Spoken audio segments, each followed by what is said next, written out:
fazendo um vídeo aqui para falar um pouquinho sobre criação de cabras e ovelhas, né?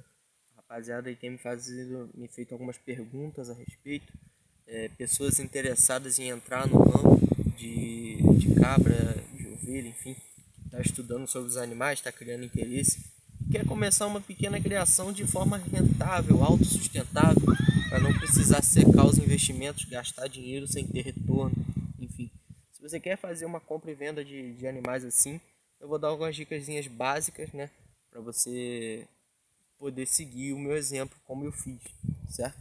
Então, primeira coisa que eu vou falar é sobre compra, né? Geralmente eu busco grandes criadores que vendam esses animais na balança, né? Eu compro o quilo vivo. Geralmente o quilo vivo de cabra, ovelha, enfim, custa entre 15 a 20 reais no máximo, de 15 a 20 reais.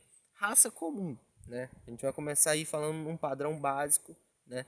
Para poder passar uma ideia simples para quem tiver o seu projeto personalizar. Se você quiser criar cabra de raça, cabra registrada, etc. Eu estou dizendo aqui o mais básico, o mais comum para quem está realmente começando, assim, o mais fácil de se fazer. É o que eu vou passar aqui, certo? Então, geralmente, nesses grandes criatórios, você vai ver diversas cabras, né? Geralmente eles vêm lá da região do nordeste do país, que é uma região mais seca, e a produção desses animais lá é gigante. Então eles vendem lote fechado de caminhão que vem para a nossa região, que vão espalhando e vendem a peso, né? Num preço bem acessível. E para você comprar esses animais na balança, inicialmente é sempre bom você criar o seu próprio padrão de qualidade, seja baseado em cor, tamanho, idade, etc. A finalidade que você tiver, você escolhe um lote de cabras para você, dentro daquele padrão de qualidade. Você não vai chegar lá e deixar o cara escolher para você, nem comprar qualquer coisa. Você tem que escolher, né? Chegar lá, o que, vamos dizer, uma criaçãozinha básica aí para quem está começando, bem levinho. 3 fêmeas e um macho, né? Cabras novas aí no começo de reprodução. Eu indico cabras novas em começo de reprodução porque elas são mais leves, né? Então na balança vai sair mais barato. Você comprar uma cabra velha, prenha, você vai estar pagando a placenta que pesa, você vai estar pegando o osso, enfim. O animal vivo é sempre bom você comprar um animal jovem porque é mais fácil de revender e vai sair mais barato na balança, certo? Então vamos lá, você comprou 4 cabritinhas e um bodinho para começar a sua criação, para começar o seu negócio. Vamos botar aí 300 reais por cabeça, 1.200 reais a sua criação inicial, né? O que você vai fazer com esses animais? Você já comprou, seu preço de compra geral foi de 1.200. Você vai ter que repor esse investimento e lucrar para continuar no negócio, né? Seu trabalho vai ser vender esses animais, tá, no mercado acima do preço que você comprou. Mas por que alguém compraria mais caro na sua mão, sabendo que no criatório é mais barato? Bom, é simples. Existem nichos de mercado. O produtor rural, o pequeno criador, o iniciante, quem compra, quem já é do ramo, vai nos grandes criadores e compra barato, certo? Quem está começando, quem é sitiante, quem quer o animal para pet, para qualquer outra finalidade que o preço não importe, você vai conseguir preço melhor. Eu te garanto aí, já vendi e já vi anúncio, um casal de cabrito por R$ 1.000, né? Vamos ver que se você separa o seu bodinho e a sua cabra e vende por R$ 1.000, você já repôs R$ 1.000 do seu investimento de 1.200 e ainda ficou com metade da criação que você comprou, né? Lógico, é uma venda complicada, é uma venda que demanda tempo, né? Então você vai ter que ter muita cabeça fria, vai ter que vender, vai ter que ter um bom tempo para vender esses animais, mas quando você vender, o lucro vai ser excepcional, porque vai ter sido um animal que você comprou por 300 e vendeu por 500, vai ser um lucro de 200, mas para esse lucro ser viável e real, você tem que ter uma despesa e um custo com esse animal decente, né? Não adianta você gastar R$ 200 por mês com cada animal, se o seu lucro foi 200, você ficou no 0 a 0, certo? Então, a segunda parte desse vídeo é sobre você conseguir criar esses animais, manter, sustentar de forma rentável para conseguir sim manter o lucro na hora da venda. Porque não adianta você comprar barato e vender, sendo que o animal ficou muito tempo na sua casa, você gastou muito dinheiro, enfim, você vai ficar no 0 a 0. Então, para conseguir tratar desses animais de forma rentável, eu fiz outro vídeo, certo? Falando numa forma geral sobre qualquer criação, mas eu vou falar um pouquinho nesse vídeo também para você não precisar se deslocar até lá. Mas se você tiver interesse, é só procurar aí no canal, dica de iniciante, etc. Vamos lá. Você tem uma criação aí de 4 cabeças de cabra, né? O que elas vão precisar a princípio? Pastagem, certo? Algum tipo de proteína, seja milho, ração. Se você tiver uma pastagem vasta, uma boa quantidade de volumoso, você pode cortar essa proteína, esse milho, né? Porque ele é o mais caro, é a proteína. Então, se o animal, você observa o criatório que você comprou, se o criador anterior dava muita proteína para esses animais, você não vai poder cortar do nada. Você vai ter que diminuir gradualmente. Aos poucos você vai dando menos milho, uma quantidade menor, até cortar por terra, certo? Aí bota um salzinho mineral para enganar o animal e acabou, certo? Se o criador não usava proteína, era só pastagem, você é um cara de sorte, né? Você vai fazer a mesma coisa, não vai dar proteína, vai dar apenas pastagem para o animal. Essa pastagem, dependendo de onde você morar, se você morar num lugar, num sítio que tenha um pasto, que tenha um cercado bom para o animal comer, você tá feito, certo? É só deixar o animal comer à vontade que você tá feito. Se você vai criar um animal em confinamento, o volumoso tem que ser fresco. Isso é um pouquinho complicado. Uma das soluções mais usadas aí no mercado atualmente, para quem precisa de um alimento conservado, né, para servir como volumoso, é a silagem, né, a silagem de milho. É muito boa, carrega muita proteína, é um volumoso eficiente e é maravilhoso para o nosso caso aí, que são as cabras, né, cabras ou ovelhas. Você pode procurar vendedores de silagem na sua região, por mais que sejam distantes, geralmente eles entregam acima de 10 a 15 sacos. Aqui na minha região tá R$ 20 o saco de 30 quilos.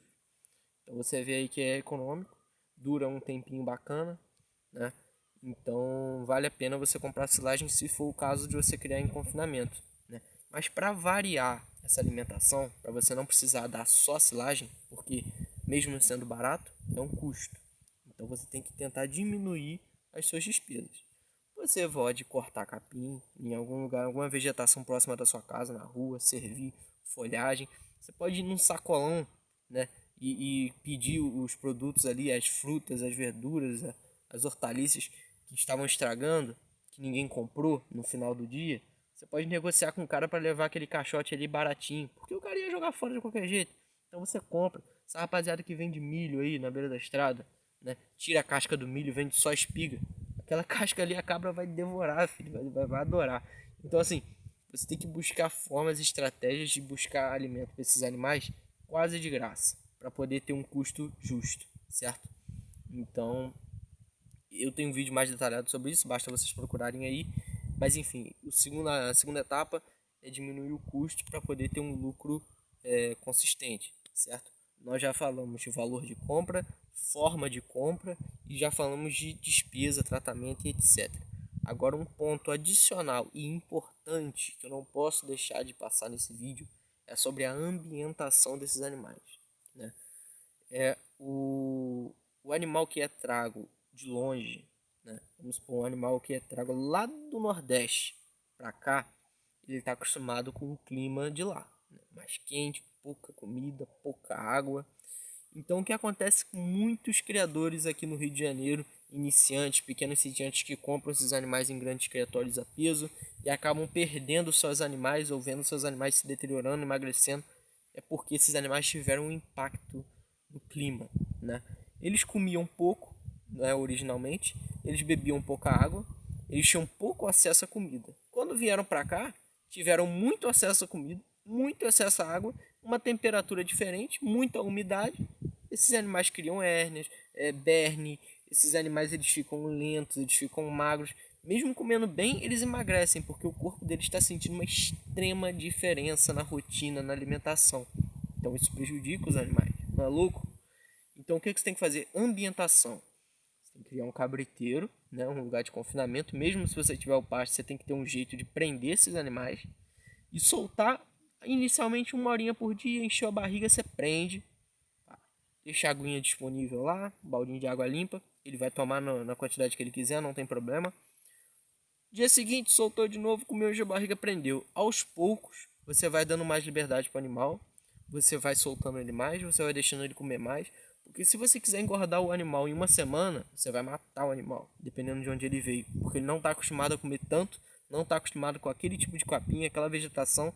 Então aquilo vai dar um impacto e você vai perder o animal. Então tem que ter essa estratégia de ambientação. Esse é o segredo, né? Por que o pessoal começa a comprar, daqui a pouco tá vendo o bicho morrer do nada?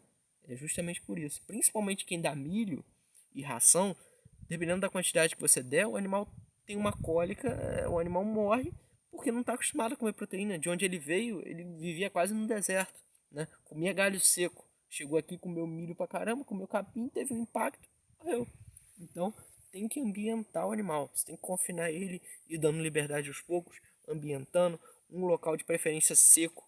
Bota pallet para ele subir e ficar no alto, porque a umidade cria essas bernes, né? Apodrece o casco. Então, a umidade afeta muito o animal que veio de uma região seca. Então, esse é um ponto muito importante, certo? A ambientação, certo? Junto com a ambientação, consequencialmente, tem a infraestrutura, né? Você vai ter que construir um cabriteiro. Não gastem muito dinheiro na infraestrutura. Eu sempre falo isso para iniciante. O cara viu um vídeo lá, criatório ideal, cabriteiro ideal, e gasta 15 mil reais para montar um galinheiro, um cabriteiro. Não faz sentido. Você tem que estudar o que o animal precisa. O animal precisa de um lugar para deitar, um lugar alto para deitar, um pallet. Pallet você compra 5 reais. Pega um pallet, faz uma estrutura, uma cama alta para o animal poder subir e deitar. As fezes dele vão cair lá embaixo, você puxa com o ancinho, limpa. Fácil. Cobertura. Faz uma telha de basilite inicialmente, faz uma cobertura aí que proteja ele da chuva, certo? Por cima dessa coisa de pallet. Em volta, você se quiser fechar de cimento, fecha. Se não, você pode fechar de pallet ou de régua ou de qualquer outro material que te custe pouco. Por cima a tela e acabou. Só precisa disso. Um coxinho simples, um coxinho de água, barato. Você compra galão de plástico, recorta. Você pode fazer de cimento em casa. Enfim, gastem pouco. Se você está começando, gasta pouco. Não começa gastando muito, porque vai demorar cada vez mais para você ter o seu lucro, para você ter rendimento na sua criação, certo? Essas aí são as principais dicas, né? Forma de comprar, preço de compra, estratégia de venda. Para você conseguir vender caro, você vai ter que ter uma estratégia de venda, você vai ter que ter um nicho de cliente, certo? Criação, alimentação, ambientação e infraestrutura.